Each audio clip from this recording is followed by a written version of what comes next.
नमस्कार दोस्तों। हेलो बच्चों। मेरे चैनल पौराणिक लोक कथाओं में आपका स्वागत है। आज मैं आपके लिए फिर एक जातक कथाओं में से एक कथा लेके आया हूँ। शीर्षक है बरगद का हिरण। बरगद का हिरण। एक बार एक हिरण था जिसका रंग सोने जैसा था। उसकी आंखें गोल रत्नों जैसी थी। उसके सींग चांदी जैसे सफ़ेद थे। उसका मुंह फूल जैसा लाल था। उसके खुर चमकीले और सख्त थे। उसका शरीर बड़ा और पूंछ पतली थी।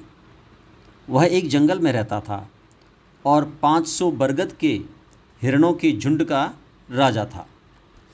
पास में ही हिरणों का एक और झुंड रहता था जिसे बंदर हिरण कहते थे। उनका भी एक राजा था। उस देश के राजा को हिरणों का शिकार करने और हिरण का मांस खाने का बहुत शौक था।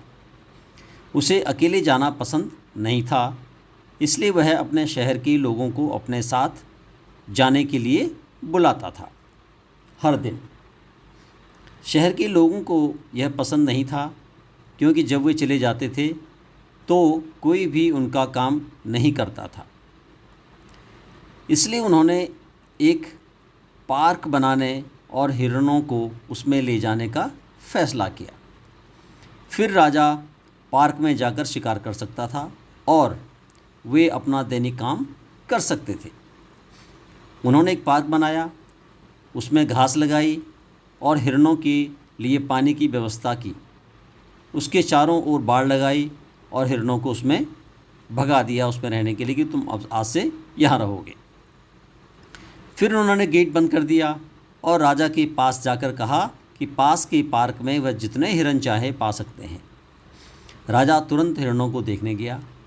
पहले उसने वहाँ 2 हिरण राजाओं को देखा और उन्हें जीवन दान दिया।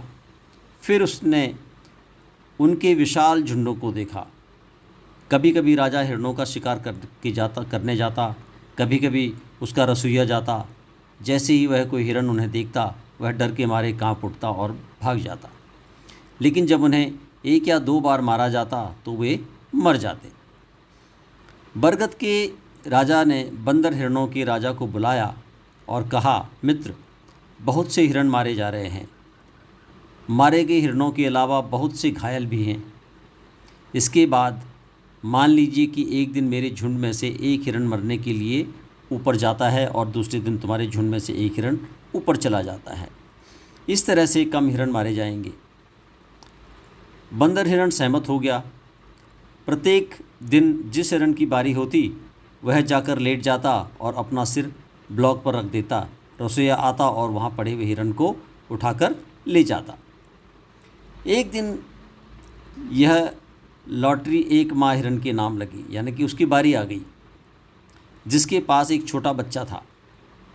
वह अपने राजा के पास गई और बोली, हे बंदर हिरण के राजा, जब तक मेरा बच्चा इतना बड़ा नहीं हो जाता कि वह मेरे बिना रह सके, तब तक मुझे मौका दो, यानी कि मुझे जीने का मौका दो। मैं वहाँ नहीं जाना चाहती जहाँ कि मुझे रसोइया ले जाएगा राजा के लिए।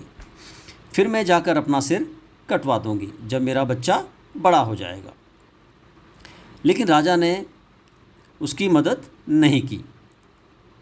उसने उससे कहा कि अगर भाग्य उसके हिस्से में आया है तो उसे मरना ही होगा। फिर वह बरगद की राजा के पास गई और उसे बचाने के लिए कहा, अपने झुंड में वापस जाओ, मैं तुम्हारी जगह पर चला जाऊंगा। उसने कहा। अगले दिन रसोइया ने बरगद के राजा को ब्लॉक पर अपना सिर रखकर लेटा हुआ पाया। रसोइया राजा के पास गया, जो खुद इस बारे में पता लगाने आया था। बरगद की राजा, क्या मैंने तुम्हें जीवन नहीं दिया? तुम यहाँ क्यों लेटे हो? हे महान राजा, बरगद के राजा ने कहा, यानी कि वो जो बरगद का जो हिरण था, उन्होंने कहा राजा ने, एक माँ अपने छोटे बच्चे के साथ आई और उसने मुझे बताया कि भाग्य उसके हिस्से में आया है, यानी कि आज का जो भाग्य है उसके हिस्से में आया है, उसको मरना है। मैं किसी और को उसकी जगह लेने के लिए नहीं कह सकता था, इसलिए मैं खुद आया। बरगद के राजा, मैंने ऐसी दया और दया कभी नहीं देखी।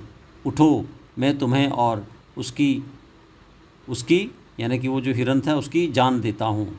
नहीं, मैं तुम्हें अब पार क्या जंगल में हिरणों का शिकार करूँगा और ना ही मैं आगे जो है किसी हिरण को मारूँगा। तो देखो जैसे उस हिरण के राजा ने दया दिखाई, उसी तरह से राजा ने भी दया दिखा दी। तो ये थी हमारी कहानी बरगद के हिरणों का राजा जो है।